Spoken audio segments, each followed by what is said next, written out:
বিসমিল্লাহির রহমানির রহিম। আমি মোহাম্মদ জামাল উদ্দিন।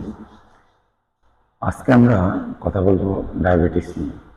ডায়াবেটিস সম্পর্কে এর আগে আমরা কয়েকটি ভিডিও করেছিলাম। আমরা ধারাবাহিকভাবে আরও কয়েকটি ভিডিও করব। আমরা চাই এই ডায়াবেটিস থেকে আমরা সকলেই যেন বেরিয়ে আসতে পারি। আজকে আমরা টাইপ 2 ডায়াবেটিস নিয়ে কথা বলবো। টাইপ 2 ডায়াবেটিস নিয়ে কথা বলতে হলে সর্বপ্রথম আমাদেরকে যে বিষয়টা নিয়ে কথা বলতে হয় সেটা হলো আমাদের ইনসুলিন রেজিস্ট্যান্স এবং হাই সুগার। মানে আমাদের বডিতে আমরা ব্লাড টেস্ট করলে আমরা বুঝতে পারি যে আমাদের সুগার অনেক হাই, তাহলে আমরা বুঝি আমাদের ডায়াবেটিস।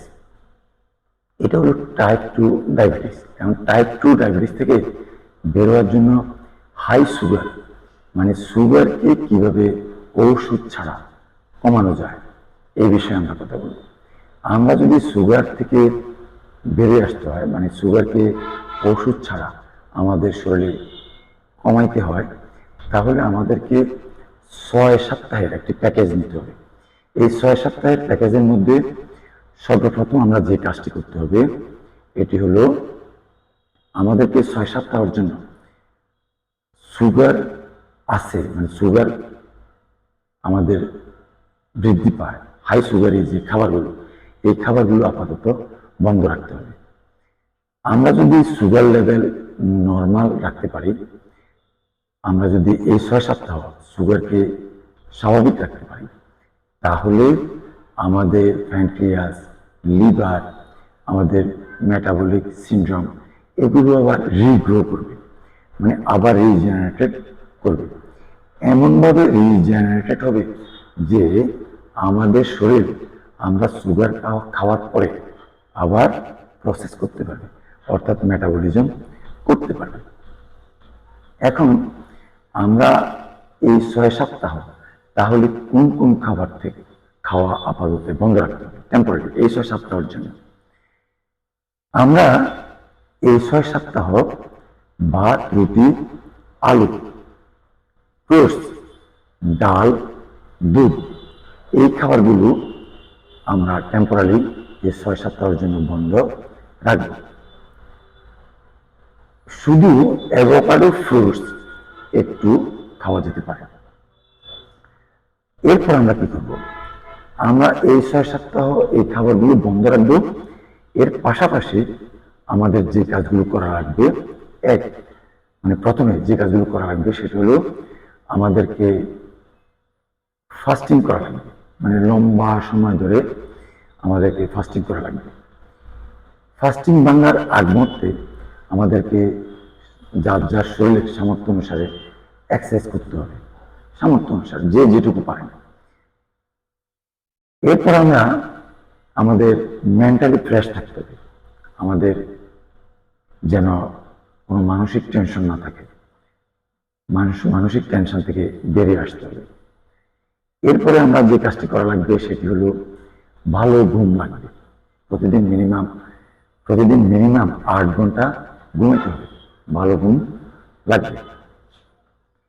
এর পরবর্তীতে আমরা যেটা করতে হবে এটা হলো আমাদের শরীরে ভাইটামিন ডি লেভেল স্বাভাবিক আনতে হবে। ভাইটামিন ডি মিনিমাম 100-র কাছাকাছি আনা উচিত। সেই জন্য আমাদেরকে হয় ভাইটামিন ডি সাপ্লিমেন্ট নিতে হবে অথবা রোদে যেতে হবে। প্রতিদিন 30 মিনিট অথবা 20 মিনিট কমপক্ষে রোদে হাঁটতে হবে। এরপর আমরা যে কাজগুলো করতে হবে এর পাশাপাশি আমরা সবজি সালাদ, এর সাথে মাছ, ডিম, সাথে কোকোনাট অয়েল দিয়ে অথবা অলিভ অয়েল, ঘি এর যে কোনো একটি দিয়ে আমরা ভালো করে পেট ভরে মাছ, ডিম, প্রচুর পরিমাণে সালাদ দিয়ে খেতে হবে। পাশাপাশি ভালো ফ্যাট খেতে হবে। আমরা যদি এই ধারাবাহিকতা 6 সপ্তাহ আমরা করতে পারি, আল্লাহর রহমতে আমরা এটা যদি আমরা ঠিক রাখতে পারি, তাহলে আমাদের নার্ভাস সিস্টেম সহ সকল অর্গান ভালো কাজ করবে, আমরা আমাদের পূর্বের এনার্জি ফেরত পাবো।